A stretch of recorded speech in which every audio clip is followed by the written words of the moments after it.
Bien-aimés de Dieu, je vous salue. Ce 3 décembre 2024, nous sommes réunis autour du texte de Luc 10, les versets 21 à 24. Nous allons étendre notre étude et ce sera Luc 10, les versets 17 à 24. Vous comprendrez la raison. Alors, dans ce récit, deux expressions vont faire l'objet de notre réflexion, à savoir le bref compte rendu des disciples suite à la mission que Jésus vient de leur confier de guérir les malades, d'expulser les démons et de ressusciter les morts. La deuxième parole, c'est le recadrage de la joie des disciples par Jésus suite à leur mission fructueuse, car ils étaient tout joyeux. Alors, du compte rendu des disciples, les disciples revinrent avec joie, disant à Jésus, « Seigneur, les démons même nous sont soumis en ton nom. » Les démons leur étaient soumis parce que Jésus leur a donné sa propre autorité. La puissance de Satan avait été vaincue. Satan se trouvait déjà en jugement, comme cela est dit en Jean 12, verset 31. Et en vision, pendant que ses disciples étaient en action sur le terrain, Jésus observait déjà Satan tomber du ciel, scène que nous retrouvons en Apocalypse 12, verset 9. Satan sera d'ailleurs expulsé du ciel, où il a si longtemps rempli le rôle d'accusateur des enfants de Dieu, comme nous pouvons le voir dans Job 1, les versets 6 à 12, et Zacharie 3, les deux premiers versets. Ainsi, Christ n'était plus le seul à avoir vaincu le diable, car ses disciples venaient d'être associés à ce pouvoir.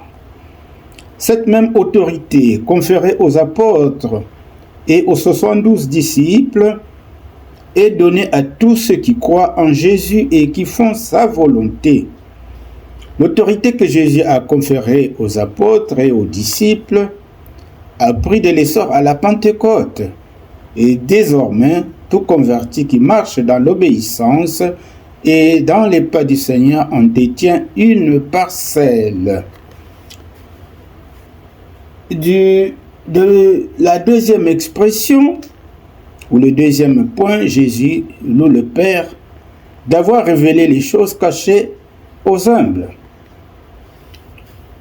Jésus leur dit, « Ne vous réjouissez pas de ce que les esprits vous soient soumis, mais de ce que vos noms soient inscrits dans les cieux. » Jésus prévient donc ses disciples d'un quelconque enthousiasme et d'orgueil pour des manifestations extraordinaires, comme la puissance exercée sur les démons et les miracles accomplis. C'était là l'occasion de leur faire comprendre que le plus grand miracle, c'est le salut des âmes. Peu de chrétiens le savent que le plus grand miracle dans l'évangélisation, c'est le salut des âmes. Ainsi, Jésus recadre l'enthousiasme de ses disciples. En conséquence, toute prédication de l'évangile, accompagnée ou non des miracles visibles, vise essentiellement le salut du pécheur. Les miracles ne servent qu'à attirer l'attention sur la personne du Christ, qui est la source de la foi à salut, comme nous le dit Hébreux 12, verset 2. Et aussi avoir son nom inscrit sur le livre de vie. Ayant à l'esprit que beaucoup de personnes qui ne sont pas chrétiens réalisent des grandes choses, voire des miracles. On peut citer en exemple les marabouts, les devins, les magiciens. Ils font certains prodiges même au nom de Jésus, mais cela ne signifie pas que ces personnes iront au ciel, sauf si elles se convertissent par la suite. Seuls ceux qui accueillent Jésus, ont cru en lui À cela, le Seigneur a accordé de devenir enfants de Dieu et citoyens du royaume des cieux, comme cela nous est dit dans Jean 1, verset 12. Lorsque Jésus loue le Seigneur, il dit que je te loue, Père, de ce que tu as caché ces choses aux sages et aux intelligents, de ce que tu les as révélées aux enfants. Jésus ne se réjouit pas de l'ignorance spirituelle des sages et des intelligents, mais de la sagesse spirituelle des enfants. Les sages et les intelligents sont les personnes qui s'imaginent comprendre les choses spirituelles par leur propre entendement. Car le monde avec sa sagesse n'a jamais connu Dieu, nous dit 1 Corinthiens 1, verset 21. Le terme d'enfant ici désigne les humbles, ceux dont l'esprit est réceptif sur les choses de Dieu et qui sont conduits par le Saint-Esprit qui leur confère ses dons. Confère 1 Corinthiens 2, les versets 7 à 12. Car Dieu résiste aux orgueilleux, mais fait grâce aux humbles. Jacques 4, verset 6.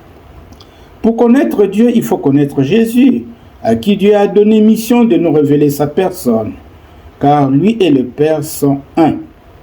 Confère Jean 10, verset 30. Tout ce que Jésus a reçu du Père, il a révélé à ceux qui croient en lui, comme cela est dit dans Jean 15, 15. Celui qui rejette Jésus rejette Dieu.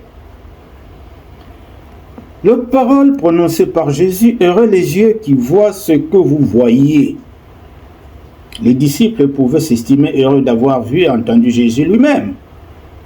Ce que les prophètes et les hommes justes de l'Ancien Testament attendaient voir, c'est-à-dire ils attendaient la venue du Messie. Mais faute de n'avoir pas vécu assez longtemps, ils n'ont pas eu ce privilège.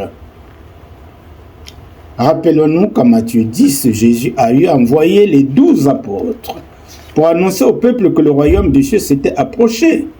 Ici en Luc, Jésus envoie au peuple 72 disciples. 70 disciples selon certaines versions, pour proclamer le même message, car la moisson est grande et il y a peu d'ouvriers, comme les 12 premiers chapitres de Luc le disent.